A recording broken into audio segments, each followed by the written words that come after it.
We are the brave, we are the bold. We can be anything, anything, anything. We are the light.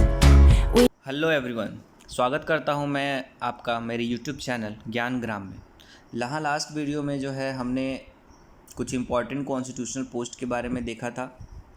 जैसे कि हमने discuss किया था CAG के बारे में, अटॉर्नी जनरल ऑफ इंडिया के बारे में। देन फिर जो है मेजर पोर्शन जो है हमारे सुप्रीम कोर्ट के प्रोविजन से रिलेटेड चीज़ें डिस्कस कर ली थी।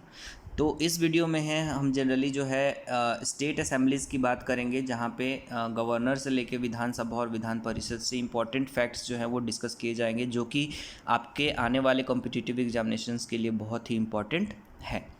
तो सबसे पहले जो है गवर्नर के लिए देखा जाए तो जनरली ये जो है अपने part 6 of the Indian constitution से डील करते हैं, द स्टेट्स।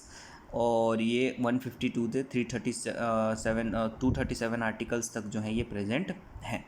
एंड सबसे पहले गवर्नर के बारे में हम लोग डिस्कस करते हैं। तो ये जो लिखा हुआ है कि governor is the constitutional head of the states and some governor can act as a governor of more than one states, article 153 के अकॉर्डिंग।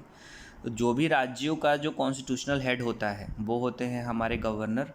और कभी कभी गवर्नर जो हैं एक साथ दो राज्यों से ज़्यादा का भी पदभार संभालते हैं, पोस्ट संभालते हैं। जैसे अभी कुछ टाइम पहले आनंदीबेन जी पटेल थी, ये यूपी की भी और एमपी की भी कंबाइंड गवर्नर थी। देन फिर गवर्नर को कौन अपॉइंट करता है? तो गवर्नर को अपॉइंट करता है प्रेसिडेंट ऑफ इंडिया। जनरली जो है गवर्नर 5 सालों के लिए अपॉइंट किया जाता है, पर प्रेसिडेंट कभी भी चाहे तो उनको हटा सकता है। इसलिए यहाँ लिखा हुआ है कि states that the governor hold office during the pleasure of the president.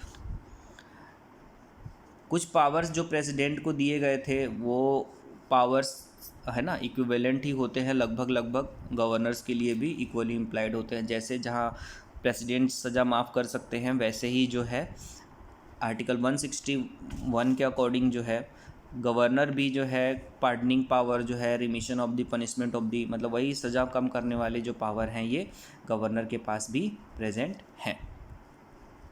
कुछ पार्टिकुलर एक्सेप्शनल केस में जो है गवर्नर के पास ज़्यादा पावर होते हैं प्रेसिडेंट के कंपैरिजन में। जनरली जो है कोर्ट में भी जो है इनको क्वेश्चन नहीं किया जाता है, इनके डिस्क्रिशनरी पावर जो है कॉन्स्टिट्यूशन में प्रेजेंट है।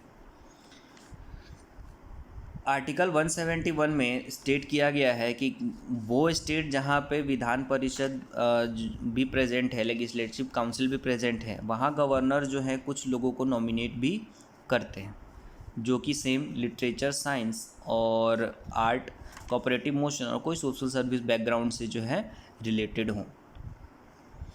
आर्टिकल 213 के अकॉर्डिंग जो है गवर्नर जो है अगर स्टेट असेंबली जो है रिसेशन है, वहाँ पे अभी स्टेट असेंबली जो है वो नहीं कार्यरत है अभी, देन फिर उस पार्टिकुलर केस में अगर बिल पास करना है तो जैसे कि मैंने बताया था कि फॉर्मल प्रोसीडिंग्स को सरपास करके डायरेक्ट गवर्नर जो है बिल को असेंट दे देते हैं। तो इस पार्टिकुलर प्रोविज़न को हम क्या बोलते हैं? ऑर्डिनेंस। तो ये जो है 213 आर्टिकल जो है ये डील करता है the ordinance making power of the governor. तो अगर स्टेट असेंबलीज़ की बात करें, legislative assembly at the state, तो इसके भी 3 पार्ट्स होते हैं। एक तो गवर्नर, देन फिर विधानसभा जिसको लेजिस्लेटिव असेंबलीज भी बोला जाता है, और देन फिर विधान परिषद, लेजिस्लेटिव काउंसिल। ये हर स्टेट में जो है प्रेजेंट नहीं होता है, तो ये आप देख लेना। और प्रेसिडेंट का 1 to 3 है ऑर्डिनेंस मेकिंग पावर। तो ये सब चीज़ें जो है हम लोग लास्ट क्लास में डिस्कस कर चुके हैं। क्वालिफ़िकेशंस क्या होनी चाहिए? देन फिर क्वालिफ़िकेशंस आप देखें यहाँ पे, must be a citizen of India. जैसा मैंने बताया हर कॉन्स्टिट्यूशनल पोस्ट के लिए सबसे इंपॉर्टेंट क्वालिफ़िकेशन है कि देश का नागरिक होना चाहिए। एज क्वालिफ़िकेशन देखा जाए जो सेम प्रेसिडेंट का जैसे 35 ईयर्स ऑफ एज था, वैसे ही गवर्नर का भी 35 ईयर्स ऑफ एज होना चाहिए, तभी जो है ये पोस्ट के लिए नॉमिनेशन इनका हो सकता है।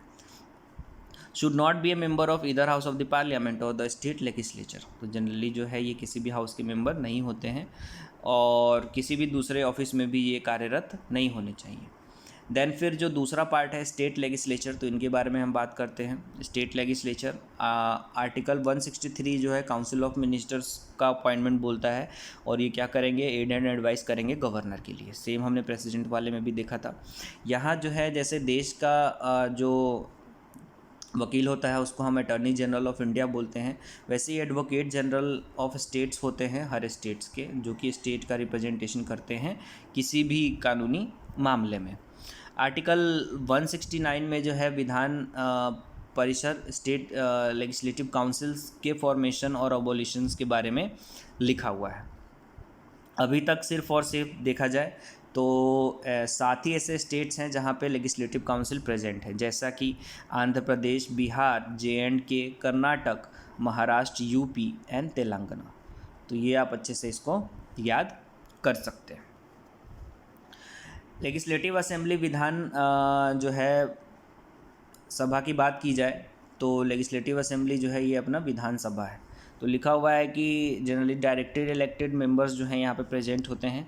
मैक्सिमम और मिनिमम सीट्स आपको पता होना चाहिए कि किसी भी राज्य में जो है 60 और मैक्सिमम जो है वो 500, इसके बीच में ही जो है वेरिएशन किए जाते हैं। पर कुछ एक्सेप्शंस भी हैं, जैसे कि सिक्किम, गोवा, मिज़ोरम, अरुणाचल, नागालैंड और पुडुचेरी, जहाँ पे 60 से भी कम रिप्रेजेंटेशन है, क्योंकि जोग्राफिकल एरिया वाइज और पॉपुलेशन वाइज बहुत ही कम है, जहाँ पे जो है इतनी भी वो नहीं है कि इसको जो है 60 सीट भी अलॉट किए जाएँ, पॉपुलेशन और साइज़ ऑफ द स्टेट।